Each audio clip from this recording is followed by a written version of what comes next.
ونفخ في الصور فإذا هم من الأجداث إلى ربهم ينسلون আল্লাহ তাআলা কোরআনুল কারীমের মধ্যে বলেন, কিয়ামতের দিন সিংহায় ফুৎকার যখন দেওয়া হবে, দ্বিতীয় সিংহায় ফুৎকার, প্রত্যেকের অবস্থান স্থল থেকে উঠে যাবে, জাগ্রত হয়ে যাবে।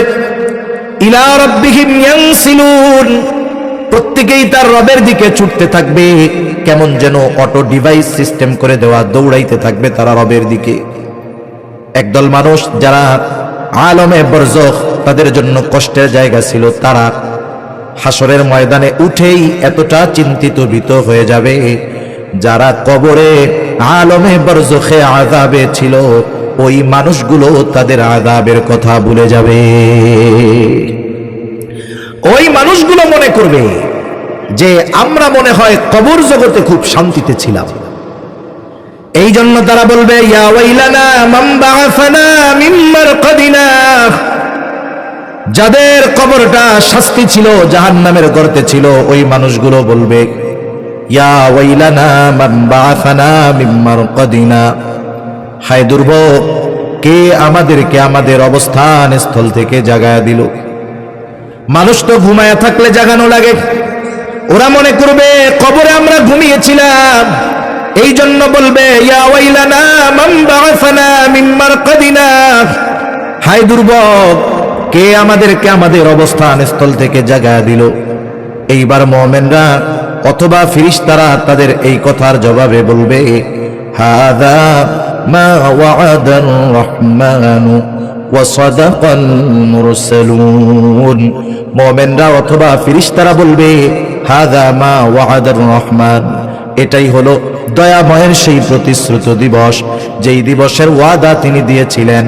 এই দিবসের এক নাম হলো ইয়াউমুল হাসর, এই দিবসের এক নাম হলো ইয়াউমুল জাযা, এই দিবসের এক নাম হলো ইয়াউমুল কিয়ামাহ। এই হলো সেই দিবস, যেই দিবসের প্রতিশ্রুতি আল্লাহ তাআলা দিয়েছিলেন, দয়াময় রহমান দিয়েছিলেন। এই দিবসের সত্যায়ন পৃথিবীর শুরু থেকে নিয়ে যত নবী রাসূল এসেছেন, প্রত্যেকটা নবী রাসূল এই দিবসের সত্যায়ন করেছে। এটা হলো সেই দিবস। এই দিবস প্রতিদান দিবস। কিসের প্রতিদান? আল্লাহ তাআলা কোরআনুল কারীমের মধ্যে বলেন, ওয়া ইন্নামা তুওয়াফাউনা উজুরাকুম ইয়াওমাল কিয়ামাহ ফামান যুহযিহা আনিন নার ওয়া উদখিলাল জান্নাতা ফাকাদ ফাজ। আল্লাহ রাব্বুল আলামিন ওনাদেরকে বলবেন কিয়ামতের দিন, আল্লাহ তাআলা কোরআনুল কারীমের মধ্যে জানায়া দেন, কিয়ামতের দিন প্রত্যেকটা মানুষকে তার কর্মের পূর্ণ প্রতিদান দেওয়া হবে। ওয়া ইন্নামা তুওয়াফাউনা উজুরাকুম ইয়াওমাল কিয়ামাহ, কিয়ামতের দিন মানুষকে তার দুনিয়ার কর্মের পূর্ণ প্রতিদান দেওয়া হবে। ফামান যুহযিহা আনিন নার, ওই দিন যাকে আগুন থেকে বাঁচানো হবে। ওয়া উদখিলাল জান্নাতা ফাকাদ ফাজ, জান্নাতে প্রবেশ করানো হবে। আল্লাহ তাআলা বলেন, ফাকাদ ফাজ, ওই মানুষগুলোই সফল হয়ে যাবে। আল্লাহ তাআলা বলেন, কিয়ামতের দিন যাদেরকে আগুন থেকে বাঁচিয়ে জান্নাতে প্রবেশ করানো হবে তারা সফল। আর ওই দিন কোন দিন? ওয়া ইন্নামা তুওয়াফাউনা উজুরাকুম ইয়াওমাল কিয়ামাহ, কিয়ামতের দিন প্রত্যেকটা মানুষকে তার দুনিয়ার কর্মের পূর্ণ প্রতিদান দেওয়া হবে। সম্মানিত উপস্থিতি, দুনিয়া কেউ কারো কৃতকর্মের পূর্ণ প্রতিদান পায় না, হোক সেটা ভালো কাজ, হোক সেটা মন্দ কাজ। আমরা যারা ভালো কাজ করি অনেক সময় মনে করি বা অনেকে বলে, লোকটা এত ভালো কাজ করছে কিন্তু দুনিয়ায় প্রতিদান পাইল না। আল্লাহ তো দুনিয়ায় ভালো কাজের পূর্ণ প্রতিদান দিবেন না, দিবেন কোথায়? কিয়ামতে। দুনিয়ায় অনেক মানুষ মন্দ কাজ করে, পাপের কাজ করে, আমরা অনেক সময় চিন্তা করি লোকটা এত পাপ কইরা মরলো, দুনিয়ায় তো আলিশান ভাবে থাইকা গেল। আল্লাহ জানায় যে ওর মন্দ কাজের প্রতিদান আমি দুনিয়ায় না দিলে কি হয়েছে, পরিপূর্ণভাবে ওই মন্দ কাজের প্রতিদান আমি আল্লাহ আখিরাতে দিব। ঠিক কিনা বলেন? ওই দিন হলো সেই দিন। এই জন্য ওই দিন আসার আগে এই দুনিয়াতে আমাদের ভালো কাজ করার দরকার আছে না নাই? আছে। এই জন্য ওই দিনটা প্রত্যেকটা মানুষের জন্য চিন্তার একটা বিষয় হবে, চিন্তার দিন হবে। এমন চিন্তিত হবে মানুষ যে ওই দিনটাতে যারা কবরে আযাবে ছিল ওরাও তাদের আযাবের কথা ভুলে যাবে। কিয়ামতের দিন আল্লাহ রাব্বুল আলামিন দুনিয়ায় মানুষ যেই কর্ম করেছে আল্লাহ তাআলা কিয়ামতের দিন প্রত্যেকটা কর্মের খবরও তাদেরকে জানায়া দিবে। আমি আপনি দুনিয়ায় যেই কর্ম করি সেটা ভালো হোক আর মন্দ হোক, আমাদের কর্মগুলোর সাক্ষী আছে, কর্মগুলো লিপিবদ্ধ করা আছে, ফাইল আকারে রাখা আছে। কিয়ামতের দিন আমার আপনার কর্মের খবর আল্লাহ তাআলা আমার আপনার কাছে পৌঁছায়া দিবে। পৌঁছায়া দেওয়ার মাধ্যম হলো আমাকে আপনাকে আমার আপনার কর্মের তথা আমলের আমলনামা আল্লাহ দিয়ে দিবে। কিয়ামতের দিন কয়েকটা মুহূর্ত হবে মানুষেরা সবচাইতে চিন্তিত পেরেশান থাকবে। এর মধ্যে একটা সময় হলো যখন আমলনামা দেওয়ার ঘোষণা হবে, সকলে নিস্তব্ধ নীরবতা, আমলনামাগুলো ছেড়ে দেওয়া হবে। প্রত্যেকের আমলনামা যথাযথভাবে প্রত্যেকের কাছে গিয়ে হাজির হবে, উপস্থিত হয়ে যাবে। তবে আমলনামা মন চাইলেই ডান হাতে নেওয়া যাবে না, মন চাইলেই বাম হাতে নেওয়া যাবে না। কে আমলনামা ডান হাতে পাবে এটা নির্ভর করবে দুনিয়ার আমলের উপর। কার আমলনামা বাম হাতে যাবে এটাও নির্ভর করবে দুনিয়ার আমলের উপর। ডান হাতে যারা আমলনামা পাবে, সামনের দিক দিয়া ডান হাতে আমলনামা পাবে, এরা এতটা আনন্দিত হবে সেই দিন, কারণ ডান হাতে আমলনামা পাওয়ার দ্বারা সে সুনিশ্চিত হবে তাকে অনন্তকাল জাহান্নামে থাকা লাগবে না, সে জান্নাতি হবে। এই জন্য সে আনন্দের বহিঃপ্রকাশ ঘটাবে কেমনে? আল্লাহ তাআলা কোরআনুল কারীমের মধ্যে বলেন, ফাআম্মা মান উতিয়া কিতাবাহু বিয়ামিনি ফায়াকুলু হাউম ইকরাউ কিতাবিয়া ইন্নী যানানতু আন্নী মুলাকিন হিসাবিয়া। ডান হাতে যারা আমলনামা পাবে এরা আনন্দ বলবে, ফায়াকুলু হাউম ইকরাউ কিতাবিয়া, আনন্দে বলবে এই তো আমার কিতাব, এই তো আমার আমলনামা, এই তো আমার কিতাব, তোমরা পড়ো আমার কিতাব, পড়ো আমার আমলনামা। ডান হাতে আমলনামা পাবার কারণটাও সে বলে দিবে, সে বলবে ইন্নী যানানতু আন্নী মুলাকিন হিসাবিয়া, যে আমি এই ব্যাপারে দৃঢ় বিশ্বাস রাখতাম যে আমাকে আমার কর্মের হিসাব আল্লাহ তাআলার সামনে দেওয়া লাগবে। দুনিয়ায় আমি এই বিশ্বাস দৃঢ়ভাবে করতাম যে আমাকে আমার কর্মের হিসাব আল্লাহ তাআলার সামনে দেওয়া লাগবে, এই জন্য দুনিয়ায় ভালো কাজ করেছি। আর আজকের দিনে আমলনামা কোন হাতে পেয়েছি জোরে বলেন তো? ডান হাতে। আর যারা বাম হাতে আমলনামা পাবে তারা কি বলবে? আল্লাহ তাআলা বলেন, ওয়া আম্মা মান উতিয়া কিতাবাহু বিশিমালি ফায়াকুলু ইয়া লাইতানি লাম উতা কিতাবিয়া ওয়া লাম আদরি মা হিসাবিয়া ইয়া লাইতাহা কানাতিল কাদিয়া। বাম হাতে যারা আমলনামা পাবে এরা বলবে, ইয়া লাইতানি লাম উতা কিতাবিয়া, হায় দুর্ভোগ, আমি যদি এই কিতাব না পাইতাম কতই না ভালো হতো। ওয়ালাম আদরি মা হিসাবিয়া, আমি যদি আমার হিসাবটা না জানতাম কতই না ভালো হতো। ইয়া লাইতাহা কানাতিল কাদিয়া, ওই প্রথম মৃত্যুর কথা মনে করে বলবে, আরে ওই মৃত্যুটাই যদি আমার সব কিছুকে নিশ্চিহ্ন করে দিত, ওই মৃত্যুটাই যদি চূড়ান্ত মৃত্যু হয়ে যাইত কতই না ভালো হতো। আফসোস করতে থাকবে কিন্তু কোনো লাভ নাই। বাম হাতে আমলনামা পাবে, সামনাসামনি নয়, বরং বাম হাতটাকে বুকের মধ্য দিয়ে চিরে পেছন দিকে নেওয়া হবে, বাম হাতে আমলনামা দেওয়া হবে। বাম হাতে যারা আমলনামা পাবে এরা তাদের কর্মের কারণে জাহান্নামের মধ্যে আবদ্ধ থাকবে। এ কথাই আল্লাহ তাআলা বলেন, কুল্লু নাফসিন বিমা কাসাবাত রহিনা, প্রত্যেকটা মানুষ তার কর্মের কারণে আবদ্ধ থাকবে। মুফাসসিরিনে কেরাম বলেন এর দ্বারা উদ্দেশ্য হলো বাম হাতে যারা আমলনামা পেয়েছে তারা পাপী, তারা তাদের পাপের কারণে জাহান্নামে আবদ্ধ থাকবে। ইল্লা আসহাবাল ইয়ামিন, তবে যারা ডান হাতে আমলনামা পেয়েছে তারা নয়, কারণ ডান হাতে আমলনামা যারা পাবে তাদের ঠিকানা হবে জান্নাত। এখন একদল জান্নাতি আর একদল জাহান্নামী। জান্নাতি জান্নাতে, জাহান্নামী জাহান্নামে। জান্নাতীও কিয়ামতের ময়দানে চিন্তিত থাকবে, কিন্তু জান্নাতি জান্নাতে যাওয়ার পর তার আর কোনো চিন্তাও থাকবে না, ভয়ভীতিও থাকবে না, টেনশনও থাকবে না। কারণ জান্নাতে তো কোনো চিন্তা নাই, জান্নাতে তো কোনো ভয় নাই, সেখানে শুধু শান্তি আর শান্তি। হাসরের ময়দানে সবাই সবার থেকে পালাবে, কিন্তু জান্নাতে গিয়ে জান্নাতি দুনিয়ার সব পরিচিত মানুষদেরকে খুঁজতে থাকবে। একটু বুঝে থাকলে জবাব দিয়েন, বলেন তো, জান্নাতি জান্নাতে যাবার পর দুনিয়ায় তার যত মানুষ ছিল পরিচিত, সকল পরিচিত মানুষকে কি সে জান্নাতে গিয়ে পাবে নাকি? একটু জোরে বলেন না, পাবে নাকি? জান্নাতি জান্নাতে খুঁজবে, তবে পাবে না। কোথায় তারা? তার তো মনে জানতে চায় কোথায় গেল পরিচিত জন, প্রিয়জন, আপনজন। তাফসীরে ইবনে কাসীরের মধ্যে আসছে আল্লাহ রাব্বুল আলামিন জান্নাতি আর জাহান্নামীদের মধ্যে দেখা এবং কথাবার্তার ব্যবস্থা করে দিবে।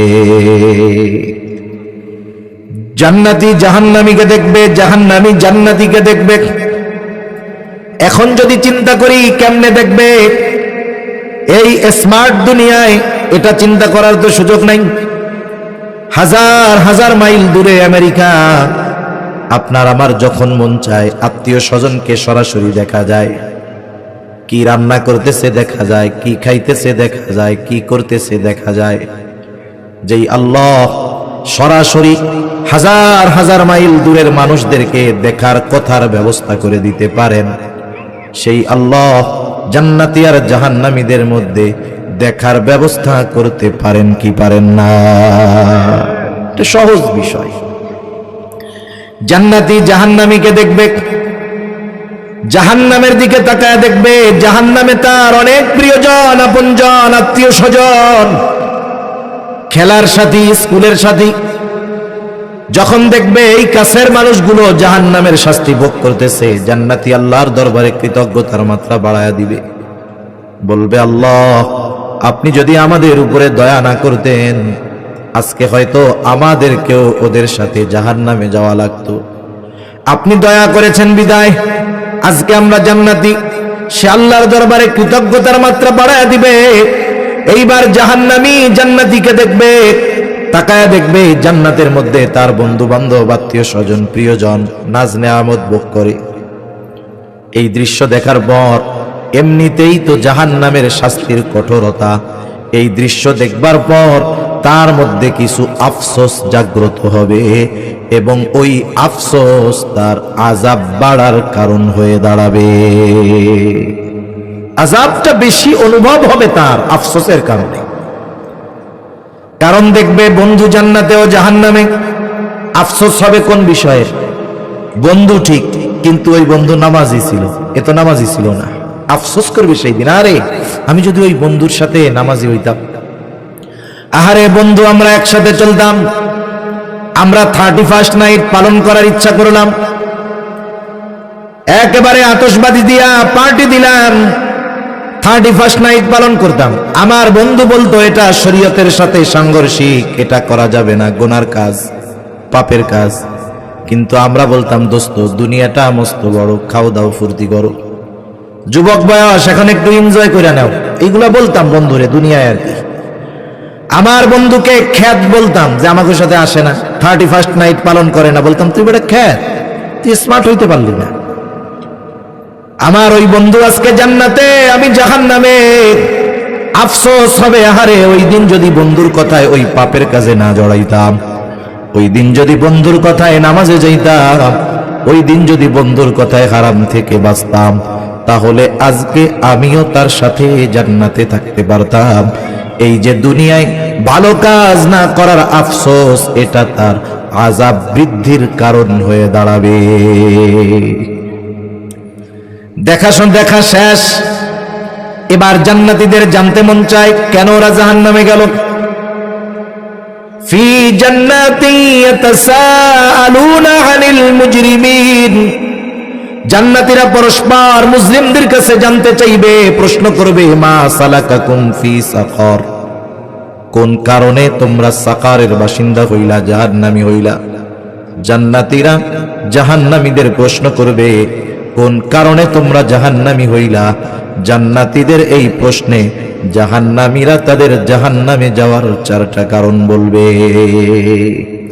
এই সূরার আয়াতগুলোর আলোকে 4টা কারণ তারা বলবে। 1 নাম্বার কারণ বলবে, ক্বালু লাম নাকু মিনাল মুসাল্লিন। 1 নাম্বার কারণ জাহান্নামীরা বলবে, আমরা মুসল্লি ছিলাম না, আমরা মুসল্লি ছিলাম না। মুসল্লি কাকে বলে? সপ্তাহে একদিন মসজিদে হাজিরা দিলে কিন্তু মুসল্লি না। মুসল্লি হলো সে শত ব্যস্ততা থাক কিন্তু তার নামাজ কখনো ছুটে যায় না। যত ব্যস্ততা থাক নামাজের চিন্তা মাথার থেকে যায় না, বরং যেখানেই যাক যেখানেই থাক নামাজের চিন্তা। নামাজের সময় হলে চিন্তা মসজিদে যাইতে হবে। হায়রে এই শ্রেণীর মানুষ যারা, যাদের চিন্তা চেতনায় মসজিদের চিন্তা, নামাজের চিন্তা, নবীজি তাদের ব্যাপারে জানায় দেন আল্লাহ তাআলা কিয়ামতের দিন 7 শ্রেণীর মানুষকে আরশের ছায়ায় স্থান দিবে। সেই দিন কোথাও কোনো ছায়া থাকবে না। সূর্যটা 9 কোটি 30 লক্ষ মাইল দূর, ওই 9 কোটি 30 লক্ষ মাইল দূর থেকে দুনিয়ার দিকে যখন আলো আসে, সূর্যের আলোটা আসে, প্রচন্ড গরম। বিজ্ঞান বলে সূর্যের যেই দিকটা ঠান্ডা সেটাই দুনিয়াবাসীর দিকে দেওয়া, উত্তপ্ত দিকটা অন্যদিকে। কিয়ামতের দিন সূর্যটা একেবারে নিকটে চলে আসবে, সূর্যের উত্তাপ দিকটা হাসরবাসীর দিকে থাকবে। নবীজি বলেন ওই দিন কোথাও কোনো ছায়া থাকবে না, আরশের ছায়া ছাড়া। নবী বলেন 7 শ্রেণীর মানুষ আল্লাহ তাআলার আরশের ছায়া স্থান পাবে। এর মধ্যে 1 শ্রেণীর মানুষ হলো রাজুলুন কলবুহু মুআল্লাকুন ফিল মাসাজিদ। ওই ব্যক্তি আরশের ছায়া স্থান পাবে যার অন্তর সর্বদা মসজিদের সাথে লাগানো থাকতো। এর দ্বারা উদ্দেশ্য কি? সে যত ব্যস্ততা থাক সে নামাজ পড়ার জন্য মসজিদে গিয়ে হাজির হয়ে যায়। আর আমাদের অবস্থা হলো কি? আমরা বাজারে থাকি, বাজারে মসজিদ আছে, চায়ের দোকানে বসে আড্ডা মারি, সময় ব্যয় করি, কিন্তু মসজিদ পাশে। আমি মুসলমান, দাড়িটাও পেকে গেছে, চামড়াগুলো ঘুচিয়ে গেছে, আহ মসজিদের পাশে চা খাই, বিড়ি টানি, গল্প করি, কিন্তু নামাজের জন্য মসজিদে যাইতে পারি না। আছে না নাই?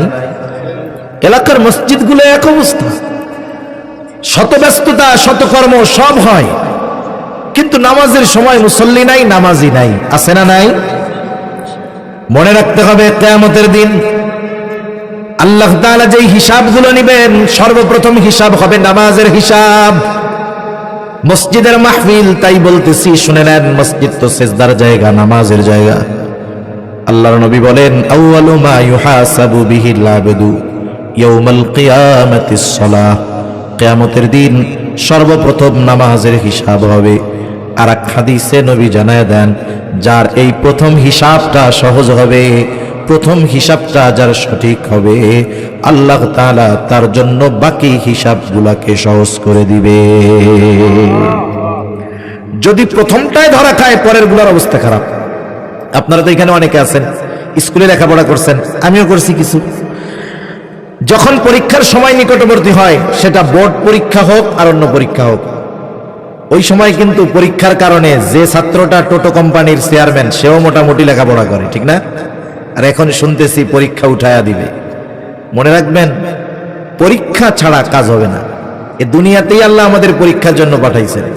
হায়াত মউত আল্লাহ তাআলা দিছেন পরীক্ষা করার জন্য। আল্লাহ তাআলা হায়াত মউত কি জন্য দিয়েছেন? পরীক্ষা করার জন্য। আল্লাযী খালাকাল মাউতা ওয়াল হায়াতা লিয়াবলুয়াকুম আইয়ুকুম আহসানু আমালা। আল্লাহ তাআলা মৃত্যু এবং জীবন সৃষ্টি করেছেন কেন? তোমাদের পরীক্ষা করার জন্য। কি পরীক্ষা? তোমাদের মধ্যে কার আমল কত সুন্দর। পরীক্ষার মাধ্যমে আমলের সৌন্দর্যের পরীক্ষা। আল্লাহ তাআলা আমলের সৌন্দর্য কার, এই পরীক্ষার মাধ্যমে আল্লাহ বের করেন। এজন্য পরীক্ষার মাধ্যমে মেধা বিচার হয়, মেধা বিশ্লেষণ হয়, পরীক্ষার মাধ্যমে যোগ্যতা যাচাই বাছাই হয়, ঠিক কিনা? পরীক্ষা উঠে যাবে, আগে যাও 3টা পরীক্ষার জন্য কমপক্ষে পরীক্ষার আগ থেকে 1 মাস আগ থেকে পড়তো, এখন তাও আর পড়বে না। আগামী প্রজন্ম হবে গাধা। কি হবে বলেন না? দেখতে মানুষ, আকলে হবে গাধা। ওগুলো দেশ চালাবে? ওগুলো দেশ চালাবে না। একটা জাতিকে যদি ধ্বংস করতে হয় দুই দিক দিয়ে আক্রমণ করতে হয়। কয় দিক দিয়ে? শুনেন, কথাগুলো গুরুত্বপূর্ণ কথা, এগুলো আমার বাপদাদার কথা না, এগুলো পড়াশোনা করতে হয়। অনেক বড় বড় মনীষীদের কথার থেকে কিছু কথা আপনাদের সামনে বলি, আমি গবেষণা করে বাইর করছি, আবার তা না। একটা জাতিকে যদি ধ্বংস করতে হয় দুইটা জায়গায় যদি নিয়ন্ত্রণে নেওয়া যায়, ও জাতি শেষ হইতে টাইম লাগবে না। এক নাম্বার, ওই জাতির সভ্যতা সংস্কৃতি, ওই জাতির সংস্কৃতিকে ধ্বংস করে দিতে হবে, তাহলে ওরা শেষ। যেমন দেখেন, মুসলমান হিসাবে আমাদের একটা সংস্কৃতি আছে না? আমরা বাঙালি, বাংলাদেশি, মুসলিম, আমাদের কাছে সর্বাগ্রে হলো দিন। আমরা দেশকে ভালোবাসি, কোনো সন্দেহ নাই, কিন্তু দিন আগে, ঈমান আগে। যখন কোনো বিষয় ঈমানের সাথে সাংঘর্ষিক হবে ওই বিষয়টা ছুঁড়ে ফেলে দিতে হবে। ঈমানের সাথে যদি সাংঘর্ষিক না হয় এ বিষয়গুলো করতে, বলতে, মানতে কোনো অসুবিধা নেই। ঈমানের সাথে সাংঘর্ষিক হলে এ বিষয়টা যার হোক, যত উঁচু পর্যায়ের হোক, যত গুরুত্বপূর্ণ হোক, আগে আমার ঈমান, সেহেতু ওই বিষয় মানার কোনো সুযোগ নাই। আমরা হলাম আগে মুসলিম, এরপরে বাংলাদেশি, এরপরে বাঙালি। মনে রাখবেন, বাঙালি ভারতেও আছে, এজন্য আগে পরিচয় হবে বাংলাদেশি, এটা আমার ন্যাশনালিটি, এরপরে পরিচয় হবে বাঙালি। প্রথম মুসলিম, এরপরে বাংলাদেশি, এরপরে বাঙালি। প্রথম যেহেতু আমি মুসলিম, আমার সংস্কৃতি হবে ইসলামিক সংস্কৃতি। কোন বিষয় যদি, অন্য কোন বিষয় যদি ইসলাম, মুসলিম, ঈমানের সাথে সাংঘর্ষিক হয় সেটা বাদ। যদি না হয়, বাঙালি, বাংলাদেশি হিসাবে, বাংলাদেশি হিসাবে যেই সংস্কৃতি আমাদের আছে এটা যদি শরীয়তের সাথে সাংঘর্ষিক না হয় মানতে বাধা নেই। বাঙালি হিসাবে যেই সংস্কৃতি আছে এটা যদি শরীয়তের সাথে সাংঘর্ষিক না হয় মানতে বাধা নাই। কিন্তু কোন বাঙালি সংস্কৃতি যদি ঈমানের সাথে সাংঘর্ষিক হয়, জীবন চলে যাবে, মুমিন তবু সেটা মেনে নিবে না। তাহলে একটা জাতির সংস্কৃতিকে বিকৃতি, পরিবর্তন করে দিতে হবে। আফসোস, মুসলিম সভ্যতা, মুসলিম সংস্কৃতিগুলো তো বহুত দূর। আমরা অমুসলিমদের রীতিনীতি, সংস্কৃতিকে খুব ঘটা করে উদযাপন করি, পালন করি। আমি যদি জিজ্ঞাসা করি আমাদের এইখানে যে বলেন তো আজকে আরবি কয় তারিখ, হালুয়া টাইট হয়ে যাবে, হালুয়া টাইট হয়ে যাবে আমাদের সবার। কিন্তু ইংরেজি তারিখ যদি জিজ্ঞাসা করি, লাভ দিয়ে ওইটা বলে দিতে পারবো যে আজকে 25 ডিসেম্বর বড়দিন। অনেক মুসলমানের বাচ্চারাও গত রাত্রে এই বড়দিনের শুভেচ্ছা এক মুসলমান আর এক মুসলমানকে জানাইছে, মুসলমান আর একজনকে জানিয়েছে। আপনি একটা বিষয়ের শুভেচ্ছা কখন জানাবেন? ওই জিনিসটা বিশ্বাস করলেই না জানাবেন, তাই না? আপনি যদি খ্রিস্টানদের এই যে অনুষ্ঠান, বড়দিন, ক্রিসমাস ডে, এটাকে যদি বিশ্বাস করে শুভেচ্ছা জানিয়ে থাকেন, আপনার ঈমান আছে না নাই আল্লাহ ভালো জানে। এই আচার অনুষ্ঠান খ্রিস্টানদের, তারা করুক, কোনো অসুবিধা নেই।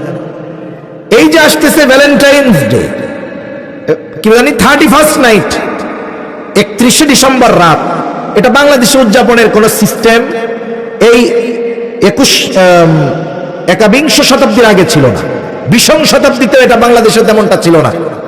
কিছু তথাকথিত বুদ্ধিজীবী, বেঈমান, তরুণ প্রজন্মর চরিত্র ধ্বংস করার জন্য, মনে রাখবেন, তরুণ এমন এমন কিছু আমদানি হয় ইউরোপ, আমেরিকা থেকে, যা দিয়ে আমাদের তরুণদেরকে ধ্বংস করা যায়। কেন? বুড়া যারা, এরা তো বুড়াই, এরা কদিন পরে এমনি মরে যাবে।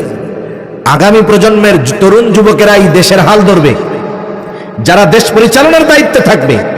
এদের যদি বুদ্ধিহীন বানানো যায়, মেধাহীন বানানো যায়, মাদকাসক্ত বানানো যায়, চরিত্রহীন যদি বানানো যায়, একটা দেশকে ধ্বংস করতে 1000 বছর লাগবে না। এক প্রজন্মের দ্বারা 10, 20, 25 বছর পরে এই দেশকে ধ্বংস করতে কোনো বাধা বিপত্তি কিছুই আসবে না। ঠিক কিনা বলেন? বলেন তো, আমরা তো মোল্লা হুজুর, আপনারা যা বলেন আর কি, আমাকে দায়িত্ব দিবেন মসজিদে আর ওয়াজ মাহফিল করতে, আমাদের তো আর ক্ষমতার চেয়ারে বসাবেন না। দেশের মানুষ হুজুরদের ভালোবাসে, কিন্তু হুজুররা রাষ্ট্র চালাক এটা চায় না, এটা চায় না। এটা সবাই, বেশিরভাগই এটা কেউ চায় না যে হুজুররা বা হুজুরদের মতাদর্শের কেউ রাষ্ট্র পরিচালনার চেয়ারে বসুক, এটা চায় না। সেজন্য আমাকে বদনসিব, হয়তো এই নসিব আমাদের নাই। কিন্তু আপনারা যাদেরকে বসাবেন আগামী প্রজন্মের, ও যদি মাদকাসক্ত হয়, ও যদি চরিত্রহীন হয়, তাহলে ওর দ্বারা আপনি কি আশা করেন বলেন তো? দেশ থাকবে? এগুলো সব জিন্দা লাশ হবে, এগুলো সব মস্তিষ্ক বিকৃত লোক হবে। একটা জাতিকে ধ্বংস করতে এই জন্য 1 নাম্বার তাদের ভিতরে অপসংস্কৃতি ঢুকায়া দিতে হয়। আমরা মুসলিম, আমরা আমাদের কালচার, আমাদের সংস্কৃতি, আমাদের সভ্যতা এগুলো আমাদের জানা নাই। এজন্য দেখবেন এত বলার পরেও সারা দেশে ওলামায়ে কেরাম এখন এগুলো বলবে, প্রত্যেকটা মসজিদের মেম্বার থেকে খতিব সাহেবরা আগামী জুমায় এই বিষয়টা বলবে, কিন্তু এরপরেও এদেশে 31st নাইট উদযাপন বিরত থাকবে নাকি? করবে তারা। এর দ্বারা কি বোঝা যাচ্ছে? যে ওদের মিশন সফল। তাহলে একটা জাতিকে ধ্বংস করতে হলে তাদের সুস্থ সংস্কৃতিকে নষ্ট করে অপসংস্কৃতি ঢুকায় দিতে হয়। এ বিষয় বলতে গেলে লম্বা আলোচনা আমার হয়ে যাবে। দ্বিতীয় বিষয়, ওই জাতির শিক্ষা ব্যবস্থাকে ধ্বংস করে দিতে হয়। বর্তমান যেই শিক্ষা ব্যবস্থা, আচ্ছা বলে শিক্ষা ব্যবস্থা আধুনিকায়ন হইতেছে, আধুনিক হইতেছে। আপনাদের এলাকায় 40-50 বছর আগে MA পাস করা লোক আছে না? 40-50 বছর আগে BCS ক্যাডার হয়েছে, সচিবালয়ে আছে বা বড় রাষ্ট্রের দায়িত্বে আছে, এমন লোক আছে না? ওনারা তো আগের কারিকুলামে পড়াশোনা করছে। আমি চ্যালেঞ্জ দিয়ে বলতে পারি, ওনাদের সময় এত ইংলিশ মিডিয়াম ছিল না, ওনাদের সময় আলাদা কিন্ডারগার্টেন ছিল না, ওনাদের সময় ওই প্রাইমারি স্কুল ছিল যা এখনো আছে, ওনাদের সময় ভবন ছিল না, টিনের ঘর ছিল, অনেক জায়গায় বেড়া ছিল না, খালি চাল ছিল, অনেক জায়গায় প্রাইমারি স্কুল হয়ে গেছে, সরকারি ঘর নাই, বট গাছের তলে বসে ক্লাস করা লাগছে, এমনও দেখছি। অথচ ওই সময়ের একজন শিক্ষিত পারসন যারা ওই সময় প্রাইমারি স্কুল, হাই স্কুল বা কলেজে পড়ছে, তাদের সামনে এই সময়ের একজন স্টুডেন্ট, আধুনিক শিক্ষা ব্যবস্থার একজন স্টুডেন্ট যে ইংলিশ মিডিয়ামে পড়ে নাই, কিন্ডারগার্টেনে পড়ে নাই, ওই রকম একটারে আনেন, ও ওই সময়ের একজন শিক্ষিত মানুষের সামনে দাঁড়ায়া কথাই বলতে পারবে না। তাহলে যেই শিক্ষা ব্যবস্থায় স্টুডেন্টের অবস্থা এই রকম, তাহলে সেটাকে আমরা কেমনে ভালো বলি? তার মানে old is gold, old is gold. ওই সিস্টেমটাই যদি ঠিক থাকে তাহলে আগের মতো স্কুল থেকেও সভ্য আদবওয়ালা ছাত্র বের হবে। অনেক মুরব্বী আছে এখনো যারা স্কুল থেকে লেখাপড়া শিখে আদব আখলাক এগুলো শিখছে। এখনো অনেক মানুষ আছে, আমাদেরও শিক্ষকরা বেঁচে আছে, অনেক অমুসলিম শিক্ষকও আমাদের আছে। যদি কখনো কোথাও তাদের সামনে আমাদের দেখা হয়ে যায়, আমরা তাদের সামনে সাইকেল চালায়া, মোটর সাইকেল চালায়া, গাড়ি চালায়া যাইতে লজ্জা পাই।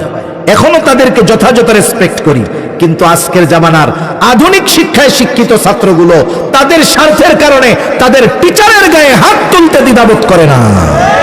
এ হলো এই প্রজন্মের শিক্ষা ব্যবস্থার প্রতিফল। এটা যদি আরো আপগ্রেড হয়, আরো আধুনিকায়ন হয়, হায় রে, তাহলে ছাত্ররা যে ওস্তাদদের কি করবে, ছাত্ররা যে শিক্ষকদের কি করবে আল্লাহই ভালো জানে। গলায় রশি দিয়ে কয়দিন পরে ঘুরাবে। এজন্য শিক্ষা ব্যবস্থাকে ধ্বংস করলে ওই জাতিকে পুরা লোলা বানায় দেওয়া যায়, ওদেরকে দিয়ে যা মন চায় তা করানো যায়। দেখেন না, প্রজন্ম ভালো মন্দ বুঝে না। একজন একটা দল করে, একজন এক কথা বলছে, ওরে যায় মাথা ফাটায় দেওয়া চলে আসবে, আছে না নাই? যা মন চায় তা করবে। হাই স্কুলে পড়ে, কলেজে পড়ে, ভার্সিটিতে পড়ে, শিক্ষকের গায়ে নির্দ্বিধায় হাত তুলে, দ্বিধাবোধ করে না। এই যে শিক্ষা ব্যবস্থা ধ্বংস হয়ে যাওয়ার কারণে পরিণতি এই। আমি এদিকে আর লম্বা করব না কথা, যে একটা জাতিকে যদি ধ্বংস করতে হয়, মনে রাখবেন দুইটা জিনিস নষ্ট করতে হয়। সুস্থ সংস্কৃতির জায়গায় অপসংস্কৃতি ঢুকাতে হয় এবং শিক্ষা ব্যবস্থাকে ধ্বংস করতে হয়। তাহলে ওই জাতিকে ধ্বংস করতে অস্ত্র লাগে না, ওই জাতিকে ধ্বংস করতে কিছুই লাগে না, ও জাতি এমনি শেষ হয়ে যায়। ঠিক কিনা বলেন? তা কোন কথার থেকে গেলাম? প্রকৃত মুসল্লি যে সে আরশের ছায়ায় স্থান পাবে। সূর্যটা যেই দিন এত কাছে থাকবে সেই দিন আরশের ছায়ায় সে স্থান পাবে। শুধু তাই না, কিয়ামতের দিন সর্বপ্রথম নামাজের হিসাব আল্লাহ তাআলা নিবেন। পরীক্ষার থেকে গিয়েছিলাম এই কথার দিকে, পরীক্ষার হলের কথার বিষয় বলতে গিয়ে এই পরীক্ষার দিকে গেলাম। যেই উদাহরণটা দিতে চেয়েছিলাম যে আউয়ালু মা ইউহাসাবু বিহিল আবদু ইয়াউমাল কিয়ামাতিস সালাহ, যার কিয়ামতের দিন সর্বপ্রথম নামাজের হিসাব নেওয়া হবে। নবীজি আরেক হাদিসের মধ্যে বলেন, যার প্রথম হিসাবটা সহজ হয়ে যাবে আল্লাহ তাআলা তার বাকি হিসাবগুলোও সহজ করে দিবে। পরীক্ষার হলে ওই যে শিক্ষক পরীক্ষার একেবারে কাছাকাছি সময়ে ছাত্রদেরকে ডাইকা লাস্ট ব্রিফিং দিয়ে বলে, সবাই তো আর সমান না, তাহলে তোমরা পরীক্ষার হলে গিয়ে কি করবা? বলে, শোনো, হলে গিয়ে আগে তুমি প্রশ্নপত্রটাকে 2-3 বার পড়বা, পড়বার পরে যেই প্রশ্নটা তোমার উত্তর দেওয়া সহজ, সেটা যদি 12 নম্বরেও থাকে ওইটারে প্রথমে লিখবা। খবরদার কাটা ছেঁড়া করবা না, নির্ভুল ভাবে প্রথম প্রশ্নের উত্তরটা দিবা। এরপরে ওইটার চাইতে যেটা কম পারো ওইটা লিখবা। এটা প্রশ্নপত্রে যে কয় নম্বরে থাকে থাক ওইভাবে। এরপরে লাস্টে যেটা একেবারে না পারো সেটা লিখবা।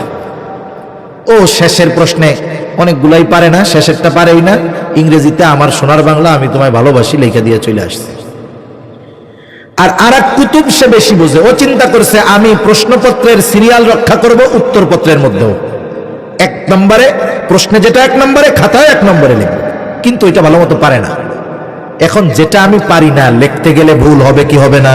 হবে। এখন ও লিখছে, লেখার পরে প্রথমেই কয়েক জায়গায় কাটা ছিঁড়া, কিন্তু শেষে যেটা লেখছে ওটা খুব ভালো মতো পারে। এখন খাতা আসছে 2টা, দুইজনই তো একসাথে গেছে। স্যার এইবার প্রথম জনেরটা দেখছে, উরে বাবা, প্রথম উত্তর দিছে, কলমের ফোঁটাও নাই, নির্ভুল। মার্ক তো আর স্যার শ্বশুর বাড়ির থেকে এনে দিবে না। স্যারের ওয়াইফে দেখাইতেছে, দেখছো ছেলেটা কত সুন্দর লেখছে। ওয়াইফ আইসা বলতেছে খুব ভালো লেখছে, 10-এ 10 দিয়ে দাও।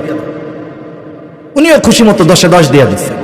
কলম একবার উঠছে উপরে, ওই কলম নামা কঠিন আছে, লেখছে প্রথমটা ভালো, বাকিগুলাও লেখবে। এবার খাতা উল্টায় আর মার্ক দেয়, 10-এ 8, 10-এ 7, 10-এ 9। ওই যে সোনার বাংলা যেটা লেখছে ওইটাও দিছে 10-এ 9। আর একজন ওই পরের খাতা আসছে, খাতার প্রথমেই দেখে 15 জায়গায় কালাকালি দিয়ে কাটা ছেড়া। দেখ কি লেখছে এইগুলা, যে 10 যা লেখছে 10-এ 2 দে। এইবার যেই কলম নিচে নামছে ওঠা কঠিন আছে। শেষের প্রশ্নটা তো নির্ভুল। ও আগে লেখছে 10-এ 10 পাইছে, এর তো 10-এ 10 পাওয়ার কথা, কিন্তু মাইন্ড স্যাটিসফ্যাকশন তো অন্যদিকে চলে গেছে। এইবার ওই ভালোটা লেখাও পাইছে 10-এ 3। দুনিয়ার নিজামটা দেখেন, প্রথম উত্তরটা যদি নির্ভুল সুন্দর হয়, বাকিগুলো ভুল হলেও চোখে পড়ে না। কিয়ামতের দিন ইমানদার যখন আল্লাহ তাআলার কাছে হিসাবের কাঠগড়ায় দাঁড়াবে, যদি নামাজের হিসাবটা ঠিকমতো হয়ে যায়, বাকি বিষয়গুলো ভুল হলেও আল্লাহ দেখেও না দেখার ভান করে তাকে মাফ করে দিবে। সেজন্য আমরা 1 নম্বরে মুসল্লি হব, 5 ওয়াক্ত নামাজ পড়বো, যত ব্যস্ততা থাক। আমি আপনি আগে হব নামাজি, এরপরে অন্য বিষয়। শুধু একটা কথা বলে আমি নামাজের বিষয়টা শেষ করে দিব, বেশি সময় আর নিব না, অল্প সময়। আমাদের দেশে যারা নামাজ পড়ে না, নামাজ না পড়ার কয়েকটা কারণ আছে। নামাজ না পড়ার কয়েকটা কারণের মধ্যে অন্যতম একটা কারণ হলো মানুষ তার কর্মব্যস্ততার কারণে নামাজ পড়ার সুযোগ পায় না। কৃষিজীবী কৃষি কাজ করে, নামাজ পড়ার সুযোগ পায় না। দোকানদার দোকানদারি করে, নামাজ পড়ার সুযোগ পায় না। ভ্যানওয়ালা রিক্সাওয়ালা ভ্যান চালায়, নামাজ পড়ার টাইম পায় না। এখন বলেন তো, মানুষ যেই কাজ করে, ব্যবসা বাণিজ্য করে, এটা তো শখে করে না, বরং মানুষ কর্ম করে উপার্জন তথা রিজিকের জন্য, নাকি অন্য কোনো কারণে? রিজিকের জন্য করে না। রিজিক মানে হলো জীবন উপকরণ। জীবন চলতে যা প্রয়োজন, ওই প্রয়োজনীয় জিনিসগুলো পাওয়ার জন্যই সে পরিশ্রম করে। তাহলে রিজিক উপার্জন করতে গিয়ে নামাজ পড়ার টাইম পায় না। একটু মেহেরবানি করে জবান খুলে জবাব দিবেন, বলেন তো রিজিকের মালিক কে? আর একটু জোরে বলেন না কে? রিজিকের মালিক আল্লাহ, কোনো সন্দেহ নাই। এখন রিজিকের মালিক যেহেতু আল্লাহ, রিজিক পাওয়ার পদ্ধতিটা যদি তিনি বলে দেন, তাহলে রিজিক পাওয়া সহজ না কঠিন? আর রিজিকের মালিকের পদ্ধতি বাদ দিয়ে যদি রিজিক তালাশ করা হয়, রিজিক পাওয়া যাবে ঠিক, কিন্তু তাতে বরকত থাকবে না। রিজিকের মালিক বলে, বান্দা তুমি যদি মুসল্লি হয়ে যাও তাইলে আমি আল্লাহ তোমার রিজিক দিব। আল্লাহ তাআলা বলেন, ওয়া'মুর আহলাকা বিস-সালাতি ওয়াসতাবির আলাইহা লা নাসআলুকা রিজকা নাহনু নারযুকুকা ওয়াল আকিবাতু লিত-তাকওয়া। আল্লাহ তাআলা বলেন, তুমি তোমার অধীনস্থ যারা আছে তাদেরকে নামাজের আদেশ দাও, তুমিও তার উপরে অটল থাকো। তার মানে ঘরের মানুষদেরকেও নামাজি বানাও, মুসল্লি বানাও, তুমিও মুসল্লি হয়ে যাও। লাভটা কি হবে? আল্লাহ তাআলা বলে, বান্দা আমি আল্লাহ তোমার কাছে রিজিক চাই না, তবে তুমি নামাজি, ঘরের মানুষ যদি নামাজি হয়ে যায়, নাহনু নারযুকুকা, তোমরা নামাজি হওয়ার কারণে আমি আল্লাহ তোমাদের রিজিক দিয়া দিব। দুনিয়ার মধ্যে দেখবেন, উদাহরণ দেই, দুনিয়ার মধ্যে দেখবেন অনেক মানুষ আছে মাস শেষে মোটা অঙ্কের বেতন পায়, মোটা অঙ্কের টাকা উপার্জন করে, এরপরেও দেখবেন মাসের শেষে গিয়ে বলে আমার অভাব যায় না, এই মাসে এত টাকা ধার নিয়ে চলতেছি। লাখ টাকা বেতন পাইয়াও মাস শেষে চলে না। স্ত্রী সন্তান 2 জন 4 জনের ফ্যামিলি, লাখ টাকায় মাস চলে না। আবার দেখবেন মসজিদের ইমাম, বেতন কম কিন্তু সংসার চলে। আবার এই কথাটাকে সুযোগ হিসাবে নেওয়া যাবে না। অনেকে মসজিদগুলোর মধ্যে ইমাম মুয়াজ্জিনের বেতন বাড়ানোর কথাই বললে বলে হুজুর আপনাগো টাকা কম হইলেও বরকত আছে। এইটা আসলে বরকত মনে করে কয় না, এই কথাটাকে ব্যবহার করে বেতন না বাড়ানোর ফন্দি হিসাবে। বুঝেন নাই? হুজুর এত দিয়া কি করবেন, আপনাকে বরকত আছে। ইমাম সাহেবের 15,000 থেকে 16,000 করতে গেলে 40 বার মিটিং করা লাগে, আর উনি মাস শেষে হুজুরের কাছে এসে দোয়া চায়, হুজুর দোয়া করেন। কি করব, স্বামী স্ত্রী 2 জন আর 2টা পোলা, এই 80,000 টাকা বেতন, তাও মাস শেষে চলে না।